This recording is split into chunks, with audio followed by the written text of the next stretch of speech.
ilaha kone bina sirri wele la ilaha illallah ya mini wele kaka ya wele amina tante ko da wele Abdullahi te ko da wele kira mino ku da ko ti ga wele ani wele kaka ku ba ni tuma nayi ay janga na randi wele la ilaha illallah ay janga Muhammadu Abdullahi denge Muhammadu mi kone bina kira follow wele la ilaha illallah ay janga Muhammadu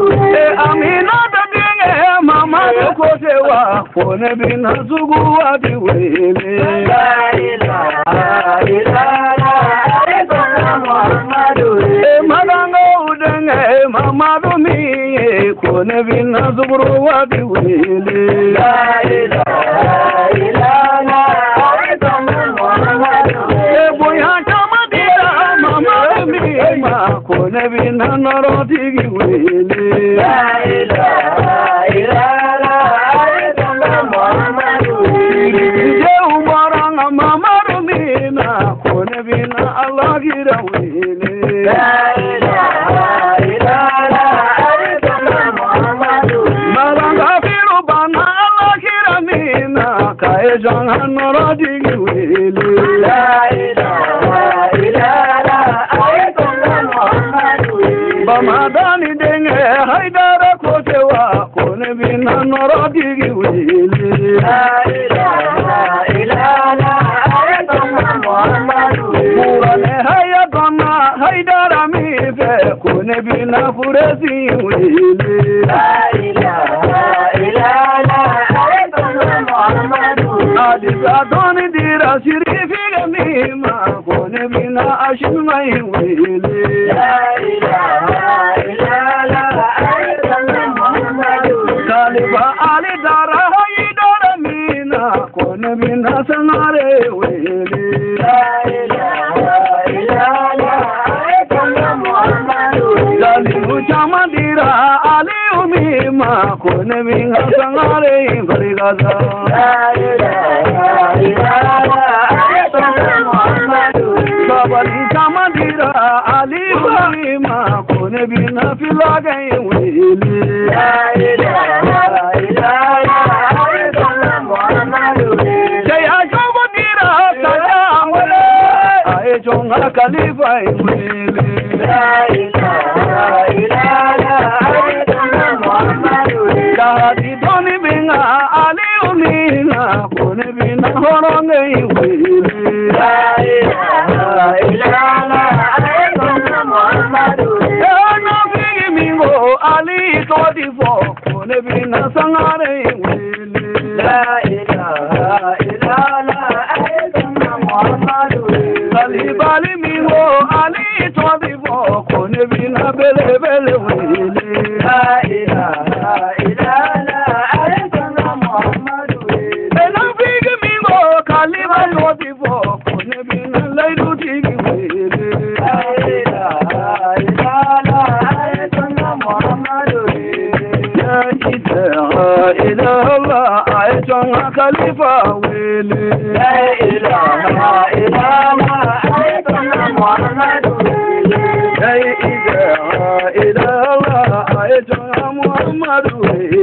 la ilaha illallah ay janga Muhammadu kidali gaudame khalifa mina kone bina sangare wele la ilaha illallah ay janga Muhammadu kabanga udale me ali wali kone bina filagai wele la ilaha illallah ay janga Muhammadu mago chamadila na ali umi fe ay jonga sangare wele la ilaha illallah ay janga Muhammadu ezoiga udale me ali umi na kone bina nangamai wele la ilaha illallah ay janga Muhammadu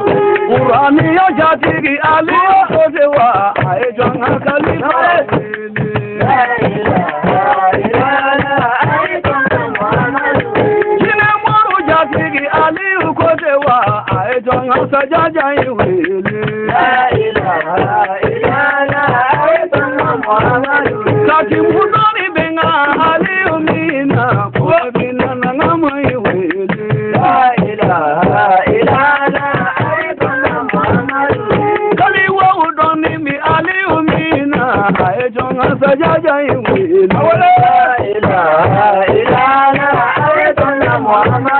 dalilu chama dira saja jamima kone bina khalifa wele la ilaha illallah ayatuna muhammadu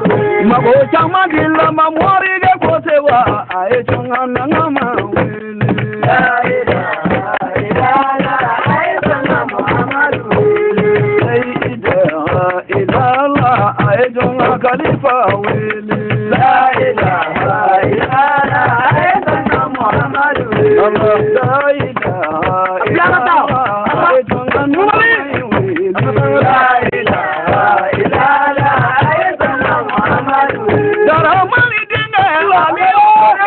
kone bina khalifa wele la ilaha illallah ayatuna muhammadu eba wadinga ali kone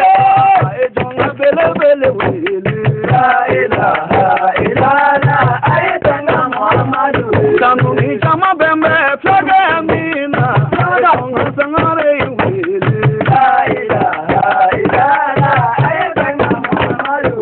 Allah kanu bembe chejamina ayatuna nangama wele la ilaha illallah ayatuna muhammadu la ilaha illallah kone bina nangama wele la ilaha illallah ayatuna muhammadu Allah la ilaha illallah ayatuna khalifa wele la ilaha illallah ayatuna muhammadu Allah la ilaha illallah kone bina khalifa wele la ilaha